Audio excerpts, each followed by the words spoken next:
প্রিয় পঞ্চম শ্রেণীর শিক্ষার্থীবৃন্দ, আজকে তোমাদের আরেকটা গুরুত্বপূর্ণ বিষয়, তোমাদের মেন বইয়ের পেজ নাম্বার 22 এর লেসন 311 এর ক্যাপিটাল লেটার ব্যবহারের ভুলজনিত 5টি সেন্টেন্স রয়েছে। এই 5টি সেন্টেন্সকে শুদ্ধ করে তোমাকে ক্যাপিটাল লেটার ইউজ করতে হবে। তো এখানে দেখো 5টি সেন্টেন্স লেখা রয়েছে। প্রথম সেন্টেন্সটি হচ্ছে বাংলাদেশ ইজ মাই মাদারল্যান্ড। তাহলে আমরা জানি প্রত্যেক সেন্টেন্সের প্রথম শব্দের প্রথম লেটারটি ক্যাপিটাল লেটার হয়। তাহলে এখানে বাংলাদেশের যে প্রথম লেটারটি বি, এটা অবশ্যই ভুল রয়েছে।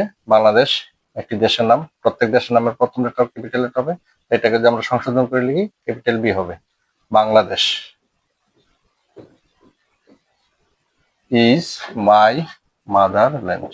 বাকিগুলো অপরিবর্তিত থাকবে, বাকিগুলো সঠিক রয়েছে, ওইগুলো কোনো পরিবর্তন হবে না, শেষে ফুল স্টপ হবে। এটাও কিন্তু ভুল, অনেকে ফুল স্টপ ব্যবহার করতে পারে না, এটা বাক্যের মারাত্মক ভুল। ফুল স্টপ দ্বারা বাক্যের সমাপ্তি বোঝায়। তাহলে এখানে ভুল ছিল বাংলাদেশ এই শব্দের বি, বিটা হবে ক্যাপিটাল। তাহলে তোমরা জেনে রাখো প্রত্যেক সেন্টেন্সের প্রথম লেটার ক্যাপিটাল লেটার হবে, প্রথম শব্দের প্রথম লেটার ক্যাপিটাল লেটার হবে। পরবর্তী বি নম্বর যে সেন্টেন্স রয়েছে, have you ever been to Rangamati? তুমি কি কখনো রাঙ্গামাটি গিয়েছো? এটা একটা ইন্টারোগেটিভ সেন্টেন্স, অর্থাৎ প্রশ্নবোধক বাক্য, শেষে প্রশ্নবোধক চিহ্ন রয়েছে। এখানে দেখি আমাদের কি ভুল। ওই আগের নিয়ম, প্রত্যেক সেন্টেন্সে প্রথম শব্দের প্রথম লেটার ক্যাপিটাল লেটার হওয়ার কথা। যেহেতু এখানে হ্যাভ এর স্মল লেটার, ছোট বর্ণ, সেজন্য এটাকে ক্যাপিটাল করতে হবে। তাহলে এখানে ভুল হচ্ছে এইচ। হ্যাভ ইউ, বাকিগুলো যা আছে তাই হবে। Have you ever been to, এখানে দেখো রাঙ্গামাটি। রাঙ্গামাটি একটা পার্বত্য জেলার নাম। যেহেতু এটা একটা জেলার নাম, প্রত্যেক জেলার নাম কি হবে? ক্যাপিটাল লেটার হবে। ঠিক আছে, তাহলে রাঙ্গামাটির আর কি হবে? ক্যাপিটাল লেটার হবে রাঙ্গামাটি।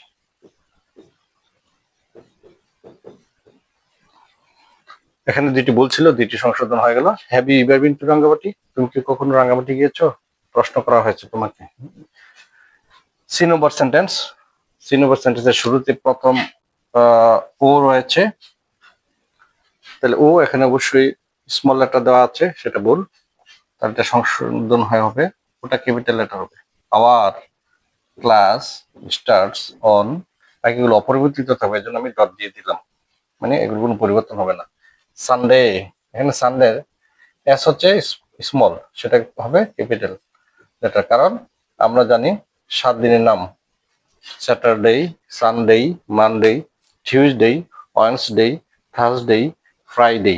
এই প্রত্যেকটি 7 দিনের নামের প্রথম লেটারটি ক্যাপিটাল লেটার হবে। D number, Zainul Abedin. Zainul Abedin was a great artist. Zainul Abedin ছিলেন একজন মহান চিত্রশিল্পী। তাহলে জয়নুল আবেদিন যেহেতু উনি একজন ব্যক্তির নাম, আমরা জানি ব্যক্তির নামের প্রথম লেটার কি হয়? ক্যাপিটাল লেটার হয়। স্বাভাবিক কারণে জেড বড় হাতের হবে। জয়নুল আবেদিনের এটা ক্যাপিটাল লেটার হবে।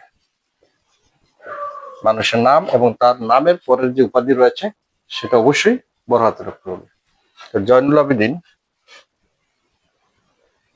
ওয়াজ এ গ্রেট আর্টিস্ট, বাকিগুলো অপরিবর্তিত থাকবে। লাস্ট ওয়ান, অর্থাৎ ই নম্বরের সেন্টেন্স। প্রথমে উই, এটা বাক্যের প্রথম লেটার অবশ্যই বড় হবে, এটা ভুল রয়েছে। We enjoy our winter in December.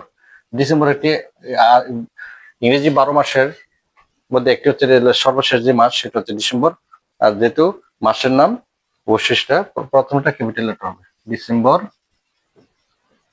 And. এরপর আরেকটি মাসের নাম রয়েছে জানুয়ারি। জানুয়ারি এটাও ইংরেজি মাসের জানুয়ারি, ইংরেজি 12 মাসের প্রথম মাস হচ্ছে জানুয়ারি, আর শেষ মাস হচ্ছে ডিসেম্বর। এই মাসের নামের প্রত্যেকটি মাসের নামের প্রথম লেটার ক্যাপিটাল লেটার হবে। 7 দিনের নামের প্রথম লেটার ক্যাপিটাল লেটার হবে। বাক্যের শুরুতে প্রথম যে শব্দটি থাকবে, প্রথম শব্দের প্রথম লেটার ক্যাপিটাল লেটার হবে। এগুলো হচ্ছে ক্যাপিটাল লেটার ব্যবহারের খুবই গুরুত্বপূর্ণ কতগুলো নিয়ম যা বললাম। তো এই ছিল তোমার এই 5টি সেন্টেন্স। তোমার আহ, বইয়ের মধ্যে মেন বইয়ের পেজ নাম্বার 22 এর ক্যাপিটাল লেটার ব্যবহারের জনিত ভুল ছিল, তো আমরা এখানে সংশোধন করে দিয়েছি। তো আশা করি এগুলো যদি বুঝে থাকো তাহলে এই আলোকেই তোমাদের পরীক্ষার মধ্যে প্রশ্ন আসবে। বুঝে থাকলে এগুলো যদি তুমি মনে রাখতে পারো তাহলে অবশ্যই তোমার পরীক্ষায় ভালো ফলাফল বয়ে আনতে পারবে। সে পর্যন্ত ভালো থাকো। আবারও আরেকটি গুরুত্বপূর্ণ টপিক নিয়ে তোমার সামনে উপস্থিত হব। আল্লাহ হাফেজ।